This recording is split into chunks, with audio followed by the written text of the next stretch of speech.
Hello, everyone. Welcome to the Talks with the ARC Trust webinar series. My name is Sarah Geis, and I'm the Senior Director of Engagement for the ARC Master Trust, a program of the ARC of Indiana. We want to thank you all for watching our webinar series. And as a reminder, all of our webinars are recorded and available to view on our website at any time. To view this webinar or to view others in our series, you can go to thearctrust.org and click on the webinar and videos button in the banner. In today's webinar, we will be talking about how beneficiaries can use their special needs trust and how beneficiaries can receive funds from their trust to pay for goods and services. This presentation is specific to our policies and procedures with the ARC Master Trust. Special needs trusts can pay for a wide variety of different expenses. This can range from things related to someone's day-to-day needs, like clothing, personal items, transportation expenses, medical expenses, and much more. Trusts can also pay for what we would consider the fun things in life, or experiences that we all look forward to. Vacation, travel, hobbies, and other experiences. What's listed here are examples of how a special needs trust can be used, but it can also be used for much more. Special needs trusts do have to follow rules on what they can pay for and how funds can be accessible to a beneficiary. These rules are determined by government agencies like Social Security and Medicaid. Trusts can only be used for the benefit of the trust beneficiary. This means that the funds in the trust cannot be used to pay for gifts for other people. We at the ARC Master Trust do our best to help beneficiaries when they want to be able to buy gifts for birthdays or holidays. When we talk to beneficiaries about this, a solution we have is to see if there are other expenses that the beneficiary has that the trust isn't currently paying for. The trust could pay for those expenses so that the beneficiary has more of their wages or Social Security funds to pay for gifts. As an example, if a beneficiary was paying for their own cable bill, their trust could pay for that bill instead so that they can save their own funds to pay for gifts for others. If the trust beneficiary receives supplemental security income or SSI, their trust would be hesitant to pay for rent or mortgage, basic utilities like water, gas, electric, heat, trash, and sewage, property taxes, and renters or homeowners insurance. This is because Social Security says that the SSI payment that an individual receives should go towards paying for shelter costs. If a trust were to pay for shelter costs, it could cause a reduction of what the beneficiary receives from SSI by a maximum of 1/3. This is called an in-kind support and maintenance reduction. It does not impact an individual's SSI eligibility, but the amount that they receive from SSI would be decreased. Some individuals with SSI who have trusts find that the benefit of the trust paying for food and shelter costs outweighs the in-kind support reduction, and they choose to have their trust pay for these necessities.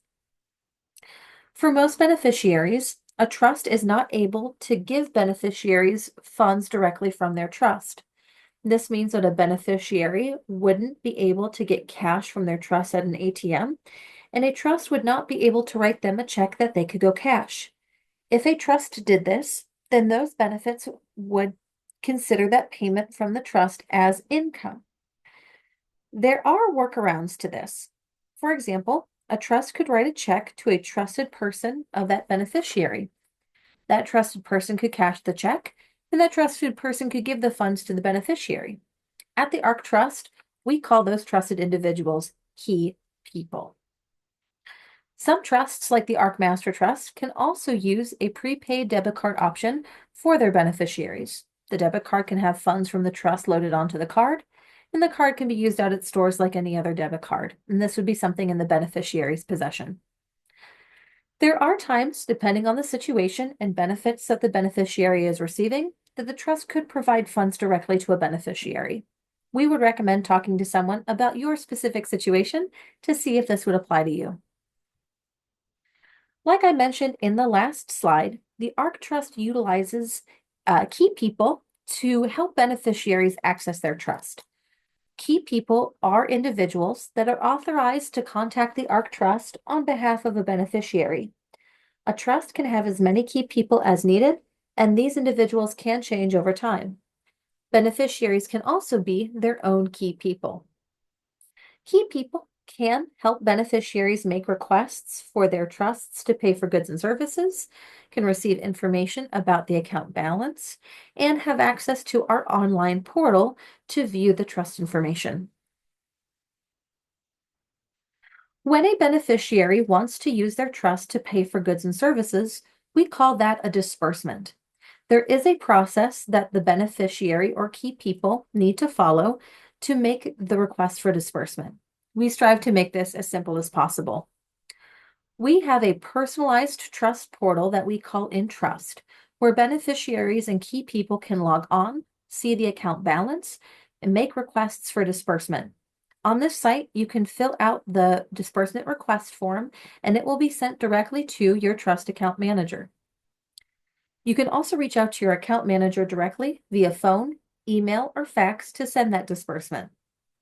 We make disbursements every Tuesday and Thursday, and we say that if you can send us the disbursement information with all of the necessary documentation before 3 p.m. on the day before, we can get this turned around for the next day.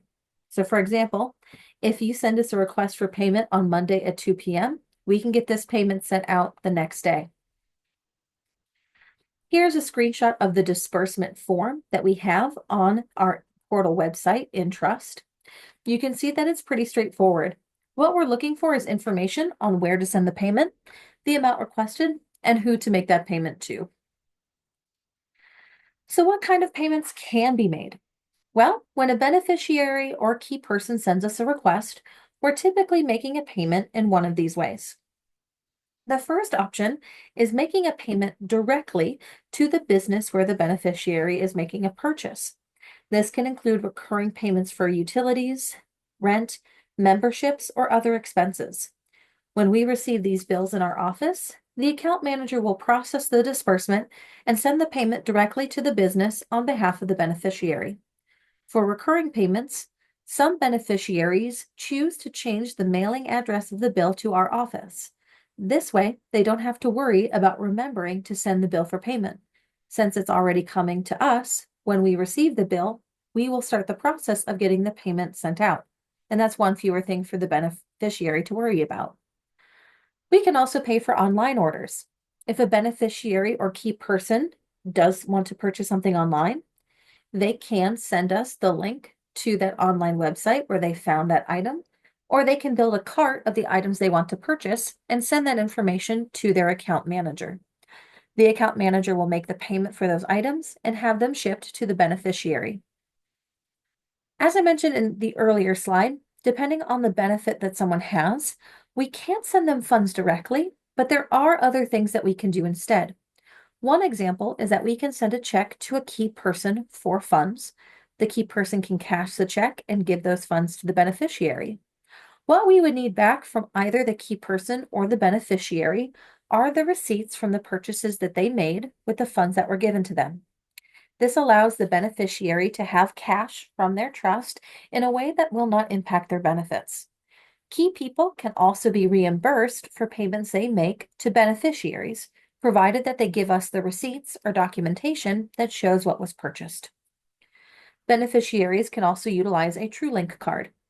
This is a debit card that we use at the ARC Master Trust that can have funds from the trust loaded onto it as a way for the beneficiary to pay for goods and services. The beneficiary would work with their account manager to determine how much money they want put on the card. The beneficiary then can use the card at stores like you would with any other debit card. On our end, we manage the card so that it cannot be used in a way that would impact someone's benefits. With the card, we would still need receipts from the purchases made for documentation purposes. If you have an existing ARC Trust, or if you know someone who has an ARC Trust, you might be familiar with us asking for receipts for purchases or for bills or invoices when someone wants to use their trust to pay for something. We ask for receipts because government agencies like SSI, Medicaid, and others ask us how the trust is going to be used and want to see those receipts to ensure that the trust is being used correctly within those agencies' guidelines. When we ask for receipts, it's our way of ensuring that if those agencies reach out to us, we have proof to show them that the trust is being used in the ways that they want, while also still protecting their government benefits. Maintaining a record of receipt is a standard practice for special needs trust and is recommended for special needs trusts and other protected accounts such as ABLE accounts or Miller trusts. Thank you all again for watching, and we hope that you found this informative. If you have questions or would like to learn more, please visit us at our website, thearctrust.org, email us, or give us a call. You can also join us on social media to learn more.